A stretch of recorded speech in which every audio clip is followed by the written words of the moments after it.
प्रणिपत्यवर्धमानं प्रश्नोत्तररत्नमालिकां वक्ष्ये नागनरामरवन्द्यं देवं देवाधिपं वीरम्। बोलिए श्री खचराट आदिनाथ भगवान की जय। आचार्य श्री गुरुवर विद्यासागर जी महाराज की जय। मुनि पुंगव श्री 108 सुधा सागर जी महाराज की जय।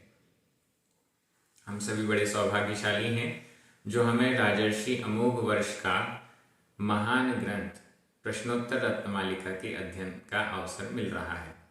हम सभी बहुत अच्छे से एक एक शब्द का अर्थ समझते हुए प्रश्नोत्तर शैली में उपस्थित इन सुभाषितों का अध्ययन कर रहे हैं, मनन चिंतन कर रहे हैं। आज हम 2 श्लोकों का अध्ययन करेंगे। श्लोक क्रमांक 24 और 25 ये दोनों ही बेहद महत्वपूर्ण हैं। बिजली के समान चंचल चपल कौन है और कुलाचलों के समान निश्चल कौन है, इत्यादि बहुत सारे प्रश्नों के उत्तर हम सभी यहाँ पर देखेंगे। चलिए प्रारंभ करते हैं। श्लोक क्रमांक 24 उच्चारण। विद्युत विद्युत विलसित विलसित चपलम। ये पूरा एक समासित पद है। विद्युत विलसित चपलम, विद्युत विलसित चपलम। किम किम दुर्जनम दुर्जनम संगतम संगतम युवतयश्च युवतयश्च कुल शैल शैल निष्प्रकंपाः निष्प्रकंपाः कुल शैल निष्प्रकंपाः के कलिकालेपि कलिकालेपि सत्पुरुषाः सत्पुरुषाः। विद्युत विलसित चपलम विद्युत विलसित चपलम किं दुर्जन संगतं युवतयश्च किं दुर्जन संगतं युवतयश्च कुलशैल निष्प्रकंपाः कुलशैल निष्प्रकंपाः के कलिकालेऽपि सत्पुरुषाः के कलिकालेऽपि सत्पुरुषाः। बड़ा अच्छा श्लोक है। 2 प्रश्न यहाँ पर आए हैं। विद्युत विलसित चपलम किम, विद्युत के विलास के समान चपलम चपल किम क्या है।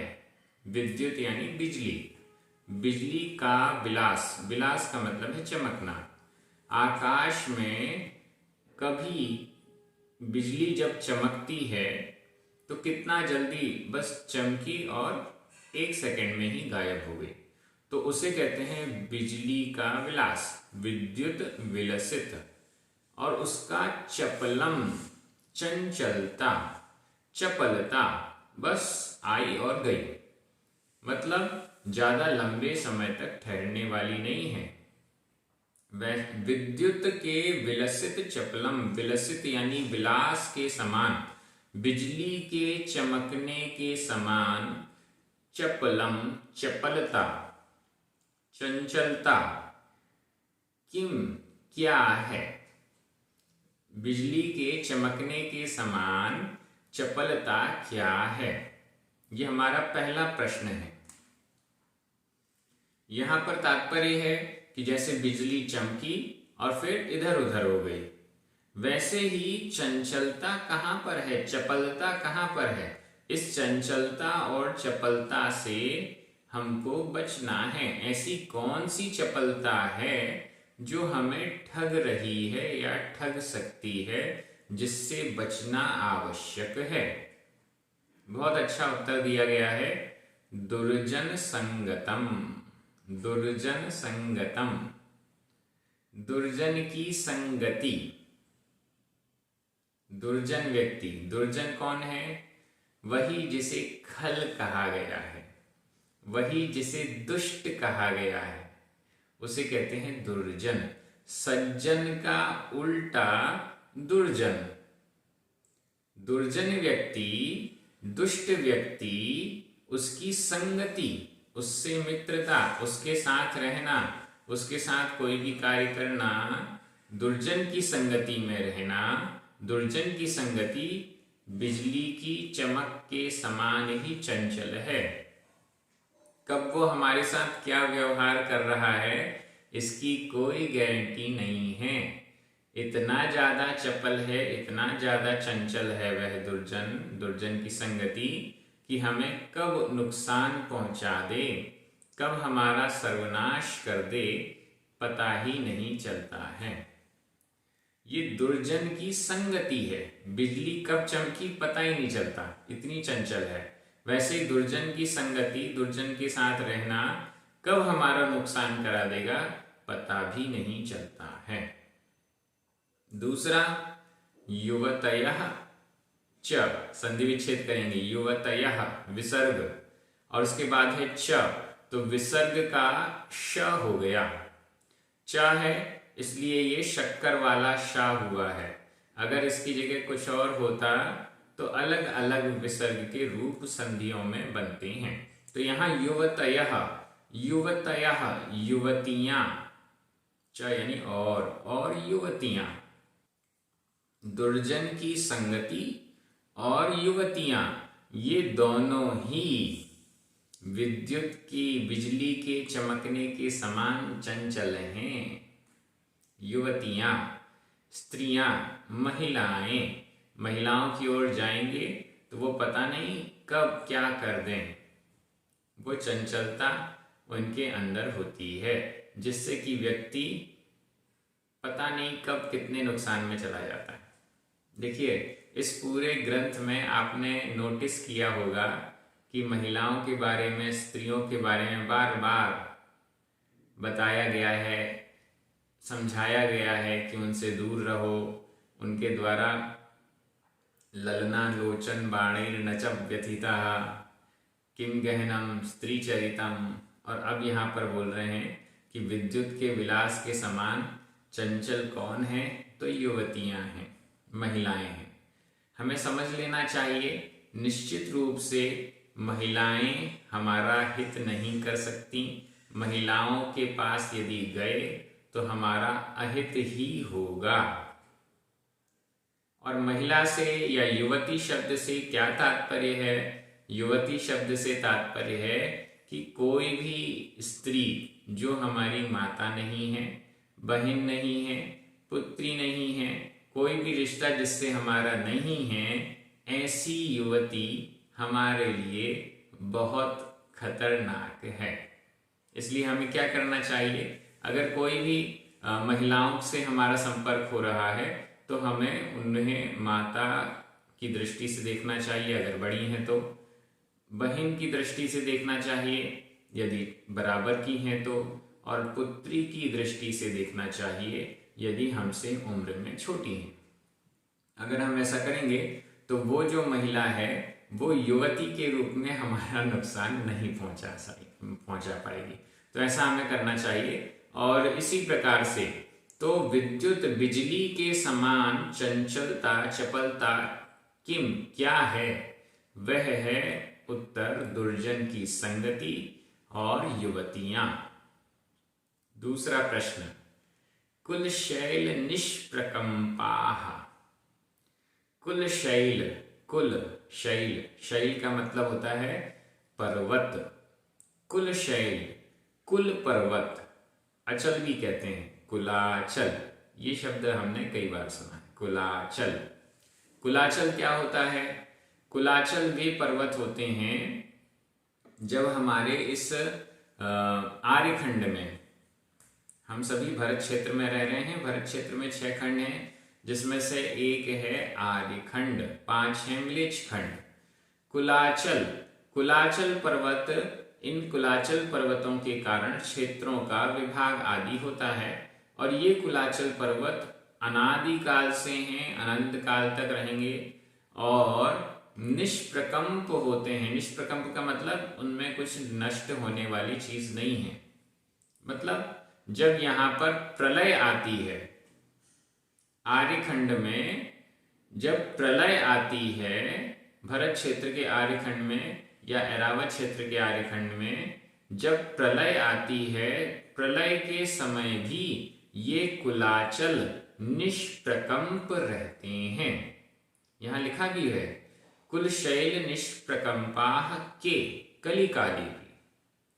के यानी कौन है, निष्प्रकंप कौन है, अचल कौन है। कलिकाले भी संधि विच्छेद कलिकाले, और अपी का आ यहां पर लोप हो गया है।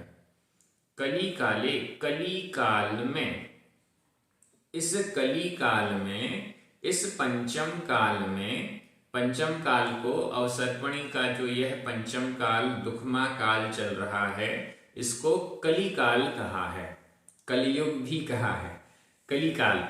इस कलिकाल में, इस कलियुग में, इस दुखमा नामक पंचम काल में अपि भी के कौन हैं जो कुलशैल के समान निष्प्रकंप हैं, कुलाचल पर्वत के समान जो निष्प्रकंप हैं, अचल हैं, स्थिर रहने वाले हैं, जैसे थे वैसे ही बने रहते हैं, परिस्थितियों के आगे झुकते नहीं हैं, परिस्थितियों के आगे उनका स्वभाव बदलता नहीं है। वो के कौन है, बहुवचन में पूछा जा रहा है, ऐसे कौन हैं जो कुलाचलों के समान निष्प्रकंप होते हैं। उत्तर बड़ा अच्छा उत्तर है, सत्पुरुषाः। सत्पुरुष, सच्चे पुरुष, सज्जन, सज्जन व्यक्ति कुलशैल के समान निष्प्रकंप रहते हैं। कलिकाले भी, कलिकाल में भी, कैसा भी समय आ जाए, कैसी भी परिस्थिति आ जाए, कितने भी संकटों में फंसे क्यों ना हो, लेकिन सज्जन पुरुष अपने स्वभाव से विचलित नहीं होते हैं, अटल रहते हैं, अचल रहते हैं। यहां पर देखिए शब्द कितने अच्छे आए, कलिकाले भी, कलिकाल में भी। जैसे कलिकाल में पंचम काल के अंत में जब प्रलय आती है तो कुलाचल पर्वतों को कोई फर्क नहीं पड़ता, कितनी भी प्रलय आ जाए, लेकिन कुलाचलों को फर्क नहीं पड़ता, वे वैसे के वैसे ही निष्प्रकंप रहते हैं। उसी प्रकार सज्जन पुरुष भी कलिकाल आ जाए, कलिकाल आ जाए, बड़ी आपत्ति विपत्ति आ जाए, कुछ भी संकट आ जाए, तो भी वे सत्पुरुष अपने स्वभाव से डिगते नहीं हैं। सत्पुरुष सत्पुरुष ही रहते हैं, सज्जन ही रहते हैं, दुर्जन में कन्वर्ट नहीं हो जाते हैं। यहाँ यह तात्पर्य है, हमें भी हमारी सज्जनता कभी छोड़नी नहीं चाहिए। ऐसा नहीं हो कि जब हमारा अच्छा कार्य हो रहा है, जब हमारा भला हो रहा है, हमें कुछ लाभ हो रहा है, तब हम सज्जन बने और सज्जन अपने आप को बताएं, और जब हम कुछ नुकसान में या संकट में आ गए तो हम दुर्जन बन गए, हमारा स्वभाव चेंज हो गया। ऐसा नहीं होना चाहिए। तो यहाँ पर ये बहुत अच्छा एक श्लोक आया है, मैं हिंदी अर्थ कर रहा हूं, आपकी नजर संस्कृत के शब्दों पर जानी चाहिए। बिजली के विलास के समान चपल कौन है? उत्तर दुर्जन की संगति और युवतियां। कलिकाल में भी कौन कुल अचल कुलाचल के समान निष्प्रकंप होते हैं? उत्तर सत्पुरुष सज्जन।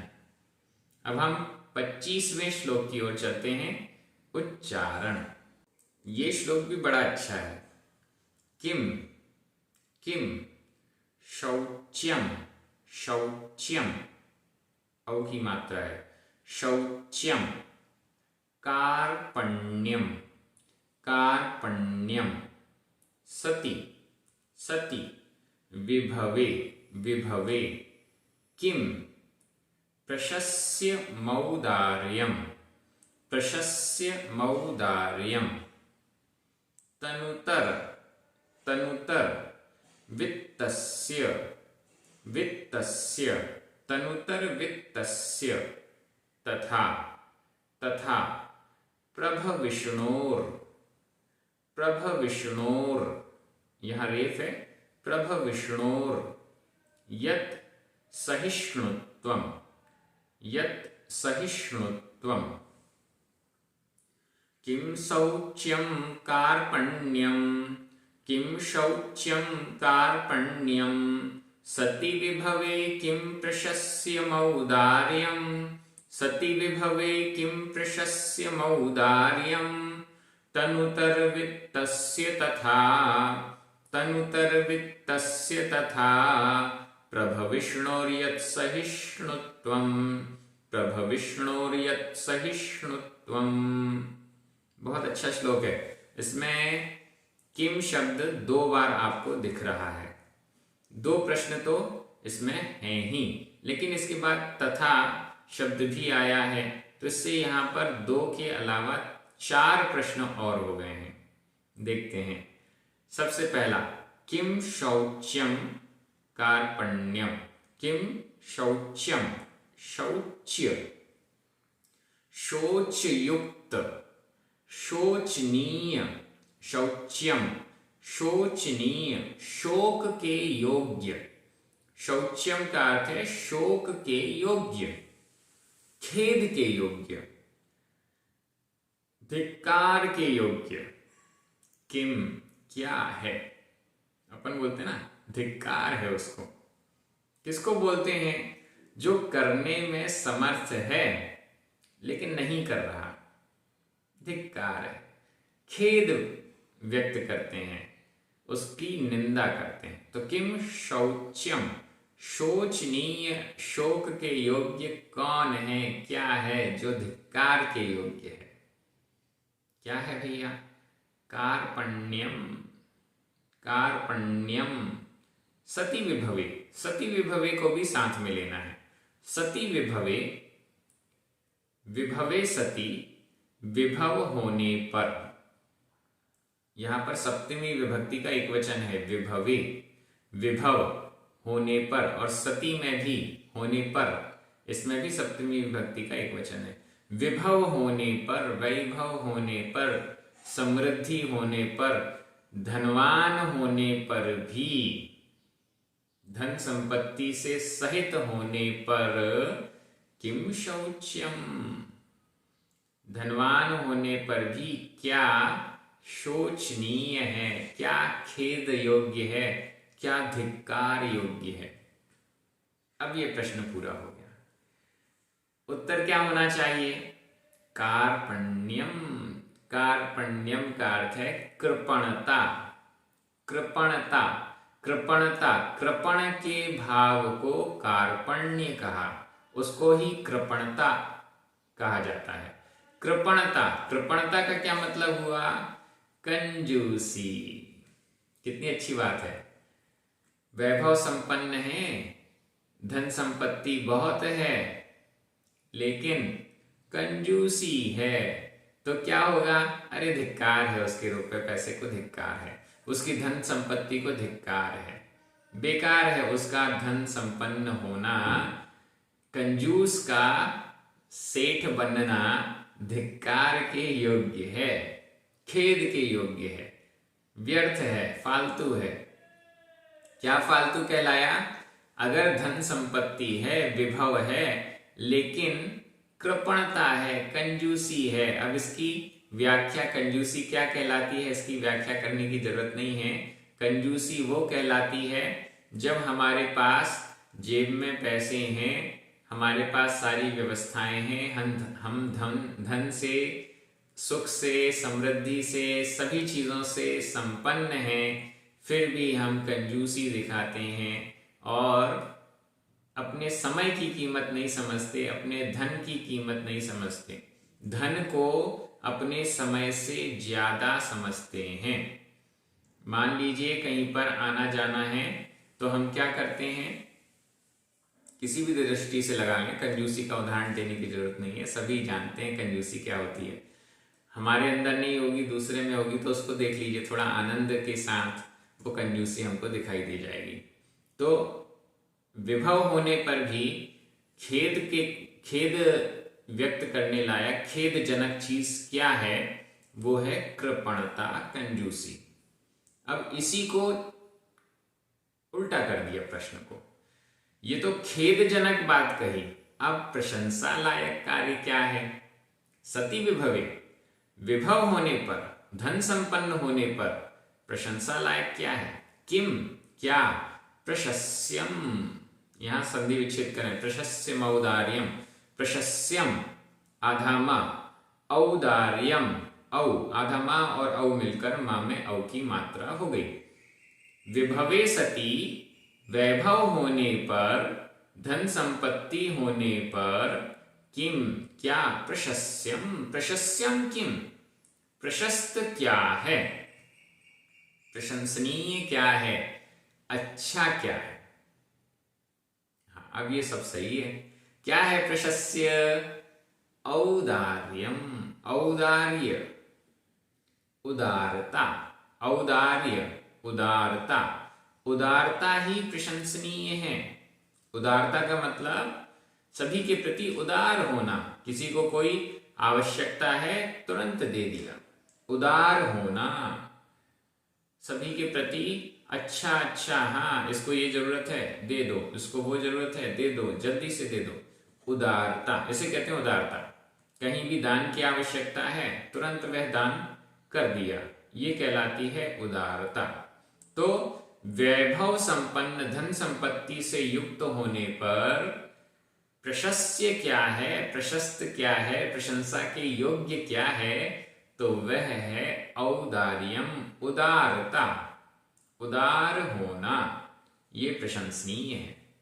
और आगे चलिए, 2 प्रश्न हो गए। तीसरा प्रश्न यहां पर आ रहा है, तनुतर वित्तस्य। अब प्रश्न वही है, किम प्रशस्यम, प्रशस्य क्या है, प्रशस्त क्या है?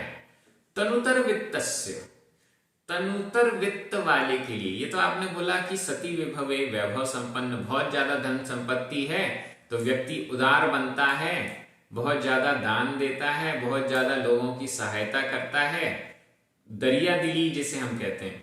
एक है कंजूसी और एक है दरिया दिली। कंजूसी का मतलब कि बिल्कुल खर्च नहीं करता, अपने लिए भी खर्च नहीं करता, दूसरों की बात तो छोड़ दो, अपने लिए भी खर्च नहीं करता, वो कहलाती है कंजूसी। और उदारता, अपनी तो छोड़ो दूसरों के लिए भी खर्च करता है, अपनी तो छोड़ो दूसरों की भी सहायता करता है, दान धर्म में लगा रहता है, वह कहलाती है उदारता। तो जिसके पास धन संपत्ति बहुत है वो तो बड़ा उदार रहता है, ये प्रशंसनीय है। तनुतर वित्तस्य, अब जिसके पास वित्त कितना है? तनुतर, कमतर है। तनुतर, तनुतर का मतलब है अपेक्षाकृत कम। तनु, तनु का मतलब है अल्प, कम, तर, तर यानी, अब ये 3 होते ना, तम यानी सबसे अधिक, फिर मीडियम के लिए तर, उसकी अपेक्षा से कम या ज्यादा जो भी, तो वो उसमें डिग्री होती है। तर, तनुतर, अपेक्षाकृत कम, वित्तस्य, वित्त वाला, जिसके पास किसी अन्य की तुलना में कम वित्त है, कम धन है, यूं कहें निर्धन तो नहीं है, निर्धन तो नहीं है लेकिन कम वित्त वाला है, मीडियम। एक तो हो गया निर्धन जिसके पास धन है ही नहीं, दूसरा हो गया मीडियम व्यक्ति, मध्यम परिस्थिति वाले लोग है, अपने लायक है, और तीसरे हैं जो धन से संपन्न है, सबके लायक है। तो जो तनुतर वित्त वाले हैं, कम वित्त वाले हैं, कम धन संपन्न हैं, उसके लिए क्या है? तनुतर वित्तस्य, तनुतर वित्त वाले का। प्रश्न वही है, किम प्रशस्यम, प्रशस्त क्या है? कम रुपए पैसे वाला है तो उसके लिए क्या सही है? कई लोग तो वैभव संपन्न है तो उनके लिए तो उदारता सही है, ये बात एकदम सही हो गई। लेकिन जिसके पास धन संपत्ति कम है वो क्या करे, उसके लिए क्या प्रशंसनीय है? यहां पर उसका भी उत्तर मिल रहा है केवल एक शब्द से, तथा। तथा, तथा यानी वैसा ही, जैसा धन संपन्न व्यक्ति के लिए है वैसा ही कम धन संपन्न वाले के लिए भी वही है। कितनी अच्छी बात। जो धन संपत्ति से एकदम भरा पूरा है वह उदार हो तब प्रशस्त है, और जो धन संपत्ति से भरा नहीं है वह भी उदार हो तब प्रशस्य है। देखिए कितनी अच्छी बात। जिसके पास धन संपत्ति थोड़ी कम है, मीडियम परिस्थिति का व्यक्ति है, उसके लिए भी उदारता ही प्रशंसनीय है। कैसा व्यक्ति है? ऐसा व्यक्ति है कि मेरा खर्च तो मैं खुद अपना कर लेता हूं, दूसरे को देने के लिए मेरे पास नहीं है, तो वह मीडियम परिस्थिति वाला व्यक्ति हो गया। ऐसी परिस्थिति में भी वो यथा योग्य उदारता ही रखे। अपने लिए कम चल जाएगा लेकिन किसी की सहायता करने के लिए कभी पीछे नहीं रहना, यह उदारता है। कम वित्त वाला भी उदार होना चाहिए, यह प्रशंसनीय है। कुल मिलाकर उदार होना ही चाहिए, ये सेंस हमको यहां से मिल रहा है। ये तीसरा प्रश्न हो गया। और चौथा, प्रभ विष्णु, यहां संधि विच्छेद कर लें। प्रभ विष्णु विसर्ग, यत विसर्ग का यहां पर रेफ हो गया, तो प्रभ विष्णोर यत, ऐसा। प्रभ विष्णु, प्रभ विष्णु होने का, जो प्रभ विष्णु है उसका क्या? प्रभ विष्णु का अर्थ होता है समर्थ, बलवान। जो बलवान है, समर्थ है, उसके लिए किम प्रशस्यम, प्रशस्त क्या है? जो बलवान है, शक्तिशाली है, समर्थ है, उसके लिए प्रशस्य क्या है, प्रशस्त क्या है, अच्छा क्या है? उत्तर यत, जो सहिष्णुत्वम, सहिष्णुता है। सहिष्णुता है, सहिष्णुता का अर्थ होता है सहनशीलता। जो सहनशीलता है, समर्थ व्यक्ति के लिए सहनशीलता ही प्रशस्त है। समर्थ व्यक्ति है, बड़ा बलवान है, गुस्सा आ जाए और एक हाथ भी, एक चांटा भी लगा दे तो सामने वाला गिर जाएगा, इतना समर्थ है। अब ऐसा समर्थ, ऐसा शक्तिशाली, ऐसा बलवान व्यक्ति अगर सहिष्णु हो जाए, सहनशील हो जाए, तो वह प्रशस्य है, तो वह प्रशंसा के योग्य है, तो वह अच्छा है। इस प्रकार से दोनों श्लोक हो गए हैं 24 और 25। आगे केवल 4 श्लोक बाकी हैं। 2 वीडियोस में ये कंप्लीट हो जाएंगे। आप सभी बहुत अच्छे से पढ़ रहे हैं, एक दूसरे को प्रश्नोत्तर रत्नमालिका ग्रंथ इंट्रोड्यूस कर रहे हैं और कह रहे हैं कि आप भी पढ़िए, आप भी स्वाध्याय कीजिए। बड़ा सरल ग्रंथ है, बड़ा अच्छा सुभाषित ग्रंथ है, ऐसा कह के आप सभी को इंट्रोड्यूस भी कर रहे हैं, ये बहुत अच्छी बात है। सभी को बहुत बहुत धन्यवाद। जिनवाणी माता की जय। सभी को जय जिनेंद्र।